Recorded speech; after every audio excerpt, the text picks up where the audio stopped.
Hi guys, thank you for coming to watch video number 4. If you're just starting to watch them, please start from video number 1 because it documents my story from the very beginning, and it makes sense. It will make a lot more sense. And even if you're not watching this because you have an autoimmune disease, it might be because a friend has an autoimmune disease. It might just make things a little clearer,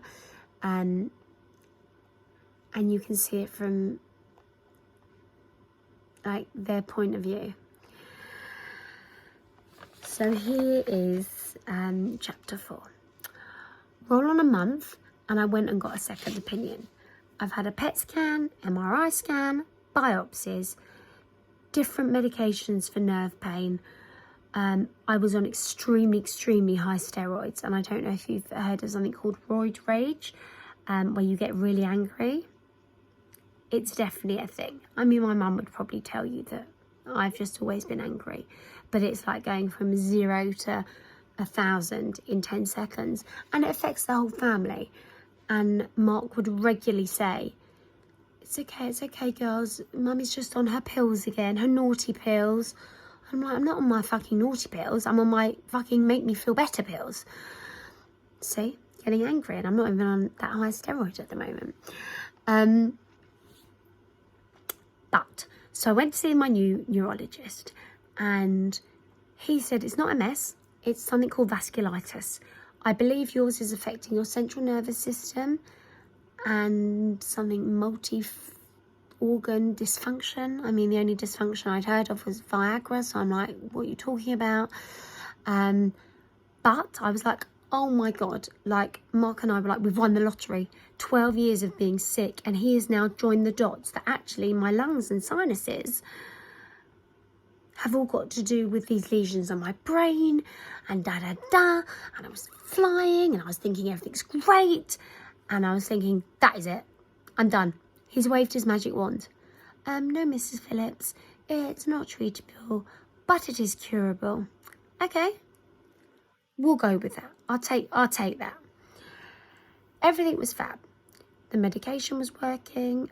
I just started being able to get out of the house without lying down. I had been lying down because my head was so sore for 3 months. And then guess what? The pandemic hit. Fucking great. But everyone was in lockdown, and actually we were having great fun. I was managing 10k bike rides that, I mean, I never thought I'd been able to do 6 months ago. And I was so happy. It was like insane. I could see the light at the end of the tunnel. And then literally one day in May, I didn't feel right. I started falling over literally like that in the kitchen. My speech was slurred. I couldn't see properly. The ends of the words would just be white blobs. To any normal person in the street, if you saw me, you'd think I was drunk.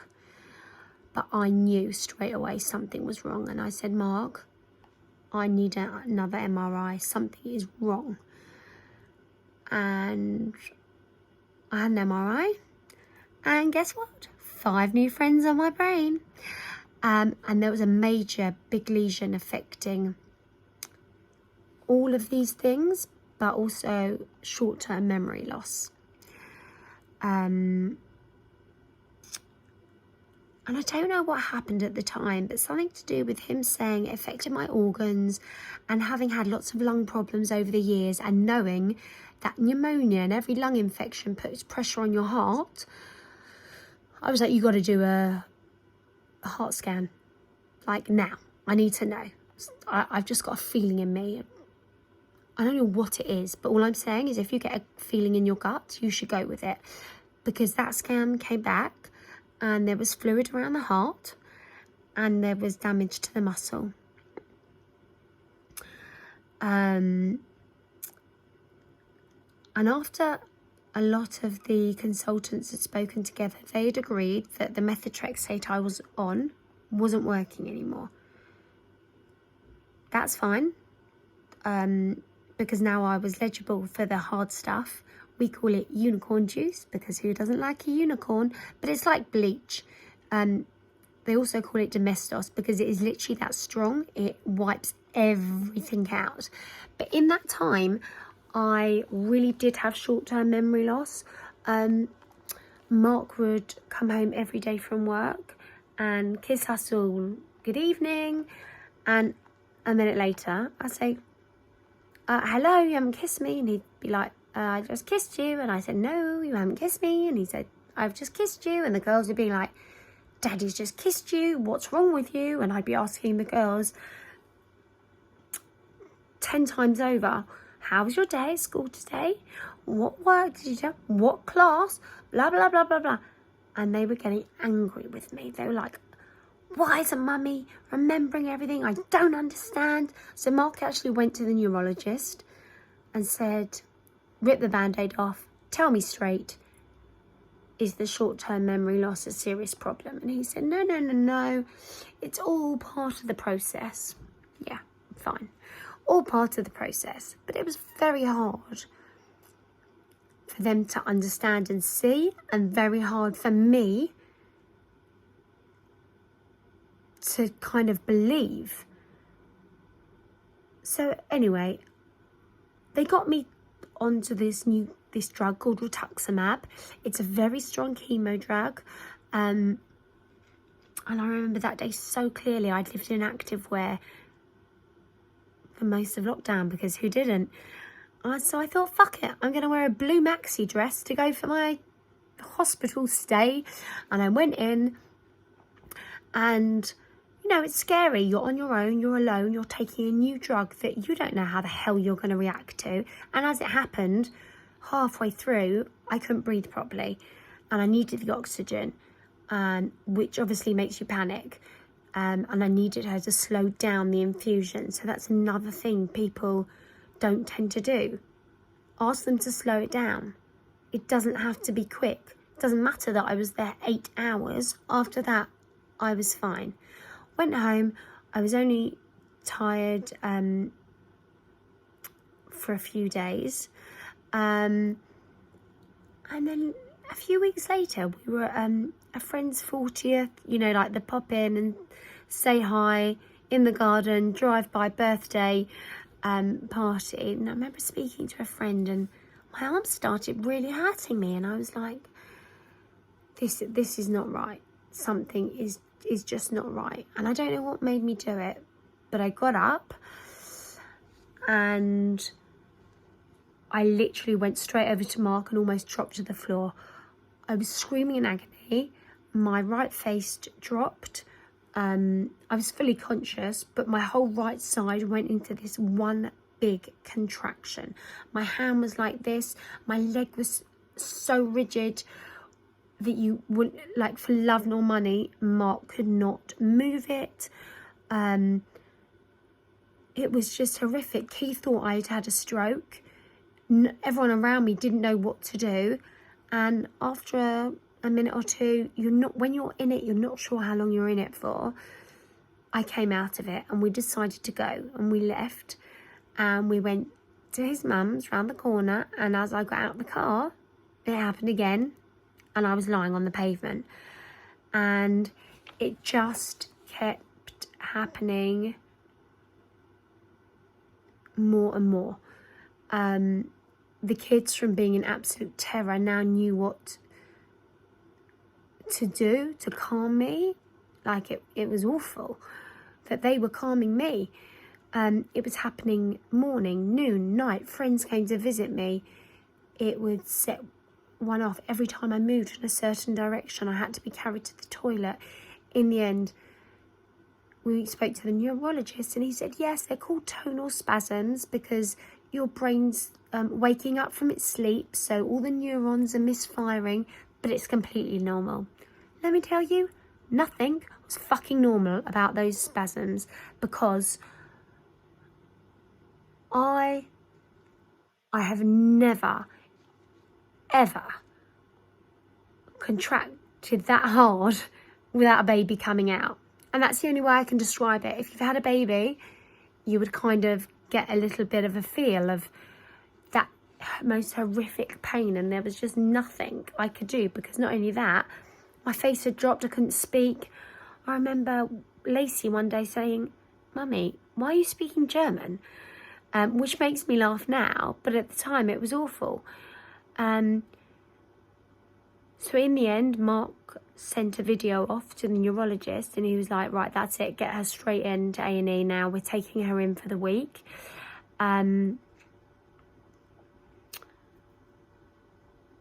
Because not only that, and I'm sure you can imagine, or for those who have had a baby and remember experiencing it, it's exhausting. Your body is exhausted, contracting all that time, and then knowing it's going to happen any second later. So I was in hospital for a whole week in the middle of COVID. Thank God, luckily, I was so lucky, I had my own side room and bathroom, and the NHS were absolutely unbelievable. But after I came out after a week, my bathroom was equipped with all equipment for me to use in the bath, around the toilet. I couldn't walk properly. I used, and I still do, I have a walking stick because I'd lost so much muscle mass in my leg. My legs were weak and tired. And really from then, probably from that May on, I haven't driven since. So it's been a good 16 months, and it's something I'm finding very, very, very hard to accept. The past 17 months have been hell, not just for me, but for all those people that lost businesses, that couldn't work, all those people that were lost during COVID, from COVID. But actually I saw it as a blessing, because my husband couldn't work, but then thank God he was here to keep our crazy household together, because I'm not sure what we would have done. Pre this disease, I would never accepted any help from anyone. I was very independent. I didn't like to ask friends of anything. Childcare, food, even all those times years ago when I was in hospital. And now I seem to have gone from the little league right up to the big league with no practice in between. I've learned, I'm learning, and I'm sure I will continue to learn, that asking a friend to pick your child up or take them somewhere or just to get you some food isn't an act of defeat. All it means is that I have some really special friends and family. Old and new, it doesn't matter. There isn't anyone that wouldn't have done anything for me. And I guess if the tables were turned, there isn't anything that I wouldn't do for one of my friends or family. But still to this day, I hate the thought of people going out of their way for me. I don't know if it's the stigma around it. I think I hate the fact that my legs don't work as properly as they should. I hate the fact that I've lost control when I had the seizures. I think I just hate the fact that I've now lost my independence. And that hurts more than anything. I think it's so unimaginable why people should be in pain every day. And I'm finding it very, very, very hard to accept. I'm not majorly religious, I'm traditional, I'm spiritual, and yeah, this is just the one thing in my life I can't accept.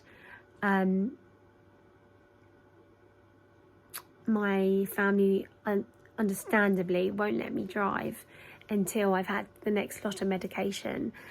and I'm really desperately trying with physio and walking and exercising to get my legs back to that standard they should be at. But right now I'm in too much pain to even, I wouldn't even put myself in a car or anything, and so I have to just accept help from people. And I just want to say to, especially to like all my friends and family, that you guys have been amazing. You lift me up on my bad days. You're there for me on my down days. Because you get so depressed when you feel like everything has been taken from you. This is still very much a long journey.